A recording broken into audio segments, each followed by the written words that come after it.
এই ক্যামেরাগুলো এখন আর শুধু গন্ডারদের চলাফেরার উপর নজর রাখার জন্য বসানো হচ্ছে না। জাভা দ্বীপের উজুং কুলন জাতীয় উদ্যানের রেঞ্জাররা এখন সতর্ক অবস্থায় আছেন। তারা শিকারীদের খুঁজছেন, যারা ইতিমধ্যে প্রায় 1/3 জাভান গন্ডার হত্যা করেছে। এই জাতের গন্ডার শুধু সেখানেই পাওয়া যায়। আমি খুব দুঃখ পেয়েছি। জাতীয় উদ্যানের কাছে বাস করা মানুষেরা তাদের নিজেদের স্বার্থে গন্ডারদের হত্যা করছে। আমরা এটা আশা করিনি। আগে যারা বনে অবৈধভাবে শিকার করতেন, তারা এই পশুদের কিছু করতেন না।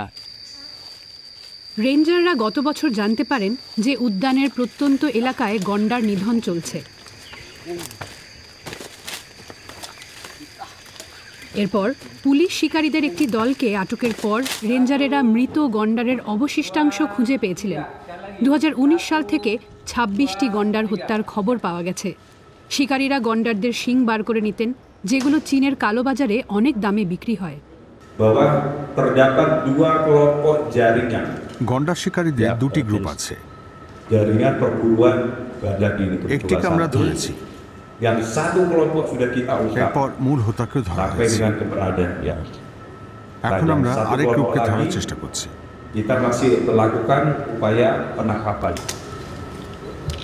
শিকারীদের কাছ থেকে 30,000 ইউরো দিয়ে গন্ডারের শিং কেনা এক ব্যক্তিকেও আটক করা হয়েছে। শিকারীরা জানতেন ঠিক কোথায় গন্ডারদের পাওয়া যায়, সে কারণে কর্তৃপক্ষ এখন আরও বেশি সতর্ক। Tapi saya tidak mau menjemput lagi, ini kesalahan-kesalahan kita yang lalu adalah menyebut jumlah kamera, menyebut lokasi. Google Earth saja kalau kita lihat itu sangat detail. Nah ini mungkin nanti kita bersurat juga ke Google bagaimana supaya itu diburamkanlah. উদ্যানে এখন কতগুলো গন্ডার আছে সেটি কেউ জানেন না। শিকারের তথ্য জানার আগেও বন্য পশুর সংখ্যা নিয়ে সরকারের দেওয়া তথ্য নিয়ে সন্দেহ ছিল। বেঁচে থাকা প্রায় 50টির মতো গন্ডারকে নিরাপদ এলাকায় নিয়ে তাদের মধ্যে মিলন ঘটানোর পরিকল্পনা করা হচ্ছে।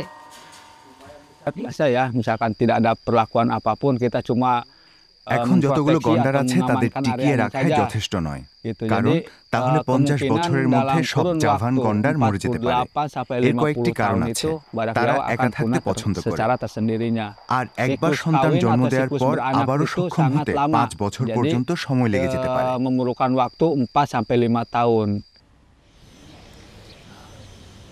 গন্ডারদের প্রজননে সহায়তা করা একটি দীর্ঘমেয়াদী ও উচ্চাভিলাষী পরিকল্পনা।